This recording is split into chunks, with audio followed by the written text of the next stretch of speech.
బీజేపీకి ఎమ్మెల్యే పదవికి రాజీనామా చేసిన రాజా సింగ్ ఢిల్లీ పెద్దల రెస్పాన్స్ కోసం ఎదురు చూస్తున్నారు. హైకమాండ్ నిర్ణయం ఆధారంగా తన భవిష్యత్ కార్యాచరణ ప్రకటిస్తానన్నారు. రిజైన్ వివరణ కోరితే అన్ని విషయాలు చెప్పేందుకు సిద్ధంగా ఉన్నానన్నారు. తెలంగాణలో బీజేపీ అధికారంలోకి రావాలని ప్రజలు కోరుకుంటున్నారన్న రాజా సింగ్ రాష్ట్ర నాయకత్వం వల్ల అది సాధ్యం కావడం లేదన్నారు.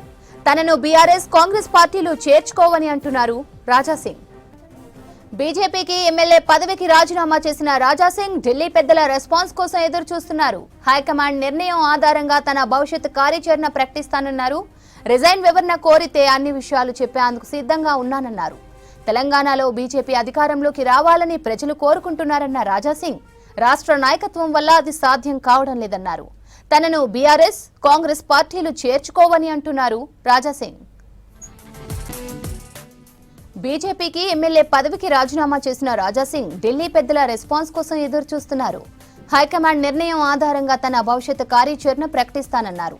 రిజైన్ వివరణ కోరితే అన్ని విషయాలు చెప్పేందుకు సిద్ధంగా ఉన్నానన్నారు.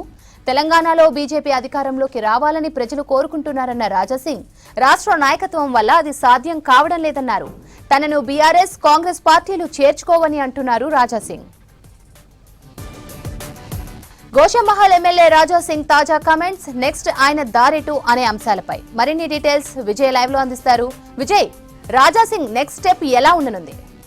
ఎస్ రేవంతి, రీసెంట్గా మనం చూసాము బీజేపీ పార్టీలో నామినేషన్ రాష్ట్ర అధ్యక్షునికి సంబంధించిన నామినేషన్ ఎన్నిక ప్రక్రియకు రాజా సింగ్ రావడం జరిగింది. వాస్తవానికి ఆయన రాష్ట్ర అధ్యక్షుని కొరకు నామినేషన్ వేస్తే ఇక్కడ ఉన్నటువంటి నేతలు నన్ను నామినేషన్ దాఖలు చేయకుండా ఎవరైతే రాష్ట్ర కౌన్సిల్ సభ్యులు ఉంటారో వారి ఆమోదం లేకుండా చేశారంటూ పార్టీకి తాను గుడ్ బై చెప్పి వెళ్ళిపోయినటువంటి రాజా సింగ్ తర్వాత నెక్స్ట్ తీసుకునే నిర్ణయాలపైన గత 2 రోజుల నుంచి కూడా ఆయన కార్యకర్తలు కానీ పలువురు హిందూ సంఘ నాయకులు అదేవిధంగా ఎందుకంటే రాజా సింగ్ సంబంధించి రాష్ట్రంతో పాటు ఎక్కువగా మహారాష్ట్రలో ఆయనకు సంబంధించినటువంటి అనుచరగణం ఉంటారు. అక్కడ కూడా అనేక మంది ముఖ్య నాయకులతోని రాజా సింగ్ కాంటాక్ట్లో ఉంటారు. అయితే ఆయనతోని నేరుగా మీడియాకు సంబంధించి మనం మాట్లాడినప్పుడు ఆయన ఢిల్లీకి సంబంధించి అంటే తన రాజీనామా పైన ఢిల్లీ ఏ రకమైనటువంటి కేంద్ర నాయకత్వం ఏ రకంగా స్పందిస్తుంది, ఆ స్పందన బట్టి నా భవిష్యత్తు కార్యాచరణ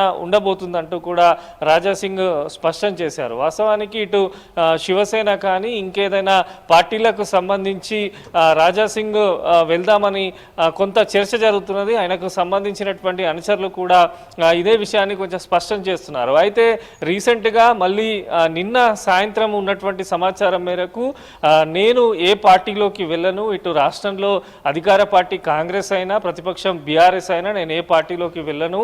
ఒకవేళ కేంద్ర పార్టీ నాపై తీసుకునే నిర్ణయాన్ని బట్టి నా భవిష్యత్తు కార్యాచరణ ఉంటుంది. నేను ప్రధాని మోదీ అమిత్ షా కొరకు పనిచేస్తాను, ఖచ్చితంగా వారి కొరకే నేను పనిచేస్తానంటూ కూడా రాజా సింగ్ చెప్పినటువంటి సిచ్యువేషన్ మనకు కనిపిస్తున్నది. అయితే పార్టీకి సంబంధించి తెలంగాణలో అధికారంలోకి రాకపోవడానికి ముఖ్యంగా ఇక్కడ ఉన్నటువంటి రాష్ట్ర నాయకత్వం కారణమని చెప్పి ఇలా ఉంటే ఎన్ని సంవత్సరాలైనా కూడా బీజేపీ తెలంగాణ అధికారంలోకి రాదని దానికోసమే ఆల్టర్నేటివ్గా నేను ఈ రకంగా మాట్లాడాల్సి వచ్చిందంటూ కూడా రాజా సింగ్ చెప్పారు. అయితే మొన్న నామినేషన్ ప్రక్రియ సందర్భంగా ఆయన పార్టీకి పూర్తి స్థాయిలో గుడ్ బై చెప్పారు. దీన్ని కూడా ఇటు రాష్ట్ర బీజేపీ కూడా సీరియస్గా తీసుకుంది. రాజా సింగ్ ఇష్యూ పైన ఇప్పటికే జాతీయ నాయకత్వానికి కూడా రాష్ట్ర నాయకత్వం ఫిర్యాదు చేసినట్టు తెలుస్తుంది.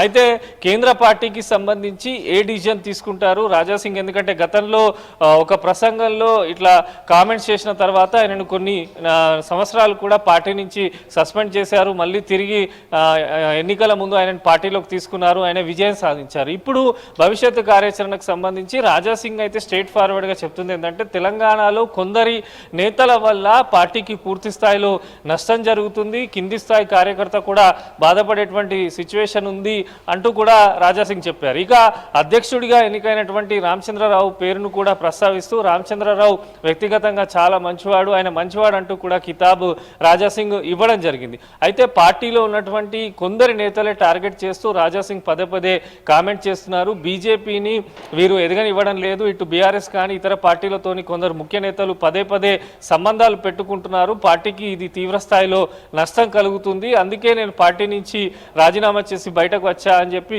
రాజా సింగ్ తన అనుచరులతో చెప్పినట్టు కూడా తెలుస్తుంది. అయితే నెక్స్ట్ స్టెప్ అనే దానిపైన మళ్ళీ ఎందుకంటే కేంద్ర పార్టీ నిర్ణయంపైనే తాను ఆధారపడతానని చెప్పి, ఎందుకంటే అమిత్ షా మోడీకి సంబంధించి నేను ఎప్పుడు కూడా వారి కోసం పనిచేస్తాను, హిందూ ధర్మం స్థాపించడమే నా లక్ష్యం అంటూ కూడా రాజా సింగ్ అనేక సార్లు కూడా ప్రకటనలు చేశారు. సో కేంద్ర పార్టీకి సంబంధించి ఎందుకంటే మొన్న నామినేషన్ రాష్ట్ర అధ్యక్ష ఎన్నిక ప్రక్రియ జరిగినప్పుడు ఇక్కడ కేంద్రానికి సంబంధించినటువంటి ముఖ్య నేతలు కూడా ఆ రోజు ఉన్నారు. వాళ్ళు కూడా కొంత రాజాసింగ్ను బుజ్జగించే ప్రయత్నం చేసినప్పటికీ వారి మాటలు వినకపోవడంతో ఇటు రాష్ట్ర పార్టీ కూడా తీవ్ర స్థాయిలో రాజాసింగ్ తీరుపైన అసహనం వ్యక్తం చేసింది. ఇటు సునీల్ బన్సాల్ కానీ, అభయ్ పాటిల్ కానీ, చంద్రశేఖర్ తివారీ కానీ వీరి సమక్షంలో ఇంత పెద్ద పార్టీకి నష్టం కలిగేలా రాజాసింగ్ మాట్లాడారంటూ కూడా వారు కేంద్ర పార్టీకి సంబంధించి ఫిర్యాదు చేశారు. దానికి సంబంధించి అధికార ప్రతినిధులు కూడా మాట్లాడడం మనం చూసాం. అయితే రాజాసింగ్ ఇటు అమిత్ షా మోడీ కోసం పనిచేస్తామని చెప్పడంతో మళ్ళీ మరి పార్టీకి సంబంధించి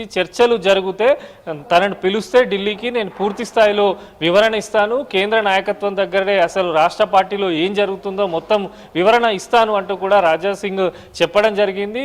భవిష్యత్తు కార్యాచరణ పైన నేను ఏ కొత్త పార్టీ పెట్టను, ఏ పార్టీలో చేరను, కాకపోతే వీరిద్దరి నేతల కోసం పనిచేస్తాను, అధిష్టానానికి సంబంధించి నాకు పిలుపు వస్తే ఖచ్చితంగా వెళ్ళి ఏం జరుగుతున్నది, కార్యకర్తలు ఏమనుకుంటున్నారు, ఎవరు పార్టీకి నష్టం చేస్తున్నారు, దీని వెనుక ఉన్నటువంటి కుట్రలేంది, ఇవన్నీ కూడా నేను బయట పెడతానంటూ రాజా సింగ్ చెప్తున్నటువంటి సిచ్యువేషన్ ఉంది. గత 2-3 రోజులుగా అంటే అధ్యక్ష పదవి ఎన్నిక ప్రక్రియకు సంబంధించి జరుగుతున్న తరుణంలో కూడా ఆయన కార్యకర్తలతోని వరుసగా కొంత సమావేశం అవుతున్నారు. రాజాసింగ్ వ్యవహారం పైన కింది స్థాయి కార్యకర్తలు ఎందుకంటే పార్టీలో 2014 నుంచి ఆయన ఉన్నారు.